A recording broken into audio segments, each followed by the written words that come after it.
ایک دن نا سرکار نے بیٹھے بیٹھے شاہ ولی اللہ صاحب نے ازالۃ الخفا میں لکھا ہے، حضور نے بیٹھے بیٹھے صحابہ سے فرمایا، کچھ لوگ بیٹھے رہتے تھے نا، کچھ لوگ زبردستی بوجھ بھی بنتے ہیں نا بعض لوگوں کی طبیعت پہ، تو کہنا پڑتا ہے ان سے کہ چلیں مہربانی کریں اب کوئی اور کام بھی کریں۔ اور کچھ ایسے ہوتے ہیں کہ مثل تعویذ ہوتے ہیں کچھ لوگ، وہ جب بھی ملتے ہیں شفا ہوتی ہے۔ تو ایک دن سرکار نے فرمایا، حضرت انس بن مالک کہتے ہیں حضور نے فرمایا بھی سارا دن نہ بیٹھے رہا کرو، وقفے سے ملا کرو، وقفے سے محبت بڑھتی ہے، وقفے سے ملا کرو محبت بڑھتی ہے۔ کہتے ہیں حضرت ابو بکر صدیق بھی قریب بیٹھے تھے، وہ بھی سن رہے تھے۔ ظہر سے پہلے بات ہوئی تو حضرت صدیق اکبر ظہر میں آئے، نماز پڑھی اور چلے گئے، عصر میں آئے نماز پڑھی اور چلے گئے، مغرب میں آئے نماز پڑھی اور حضرت انس بن مالک کہتے ہیں ظہر کے بعد بھی حضور نے پوچھا ابو بکر نہیں آئے؟ دیکھ بھی لیا ہے، آئے بھی ہیں، لیکن فرمایا وہ تو نماز میں آیا تھا نا، ادھر نہیں آیا۔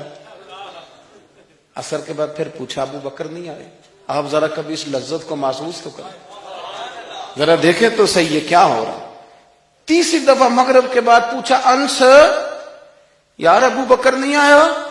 تو حضرت انس بن مالک کہتے ہیں میں خادم تھا، قریب رہتا تو میں دوڑا گیا ابو بکر کے دروازے پہ دستک دی، میں نے کہا کیا کرتے ہو؟ حضور نے 3 دفعہ پوچھ لیا آئے نہیں؟ کہتے صدیق اکبر دوڑے آئے، حاضر خدمت ہوئے، حضور حکم ہو؟ کہا یار تو سارا دن میرے پاس بیٹھا ہی نہیں، تو آیا ہی نہیں، تو نظر ہی نہیں آیا۔ عرض کی حضور آپ نے تو فرمایا تھا وقفے سے ملا کرو محبت بڑھتی ہے۔ تو سنو یار، میں کیا اس کا ترجمہ کروں اس بات کا، میں کن لفظوں میں ان جملوں کو بیان کروں، کہاں سے لاؤں وہ کیفیات جو یہاں پوری اتریں؟ حضور آپ نے تو فرمایا تھا وقفے سے ملا کرو محبت بڑھتی ہے۔ تو محبوب کی آنکھوں میں آنسو چمک آئے، فرمایا ابو بکر کہا تھا پر تجھے تو نہیں نہ کہا تھا۔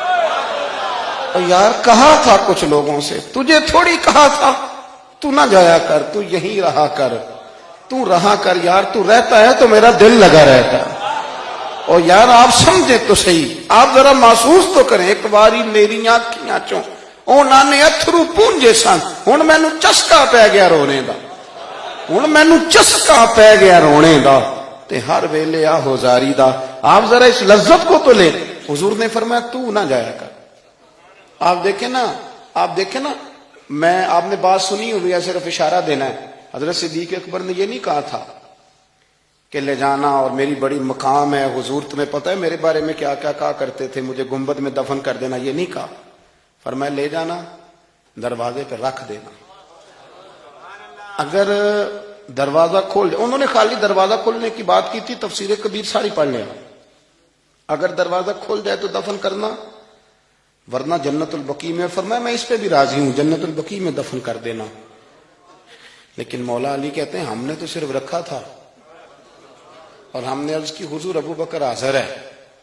انہوں نے کہا تھا اگر دروازہ خود بخود کھل جائے تو رکھ دینا۔ کہتے ہیں انہوں نے تو صرف دروازے کی بات کی تھی، لیکن گنبد کا صرف دروازہ نہیں کھلا، اندر سے آواز بھی آئی، اندر سے آواز بھی آئی، لے او سجنا اساں توڑ نہیں پائی، لے سجنا اساں توڑ نہیں بھائی۔ اور درویش کہنے لگے پانی پرن سہیلیاں رنگا رنگ کڑے، اسی تے پریا اس دا جانیے جس دا توڑ چڑھے۔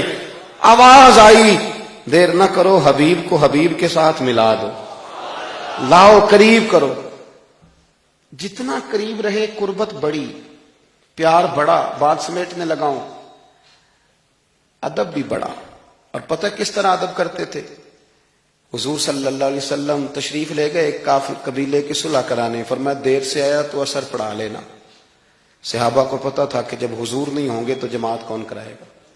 حضرت بلال نے اقامت پڑھی، صدیق اکبر نماز پڑھانے لگے، حضور تشریف لے آئے۔ لوگوں نے ہاتھ پہ ہاتھ مار کے حضرت صدیق کو بتایا کہ آ گئے حضور۔ اللہ کے محبوب کے لیے رستہ بن گیا، نماز کے بیچ میں رستہ بن گیا۔ صفیں توڑ رہے ہیں صحابہ، حضور کو رستہ دے رہے ہیں، صفیں ٹوٹتی رہیں پر نماز کسی کی بھی نہیں ٹوٹی، صفیں ٹوٹتی رہیں نماز نہیں ٹوٹی۔ حضور پہلی صف میں پہنچ گئے تو جناب صدیق اکبر نے ایک قدم پیچھے ہٹایا۔ ہم نے سنا ساری زندگی یہی ہے کہ حکم آ جائے تو وہ ادب پر فوقیت رکھتا ہے۔ ایک قدم حضرت صدیق اکبر نے پیچھے ہٹایا تو حضور نے فرمایا ابو بکر نماز پڑھاؤ۔ انہوں نے ایک اور پیچھے ہٹایا، ابو بکر نماز پڑھاؤ۔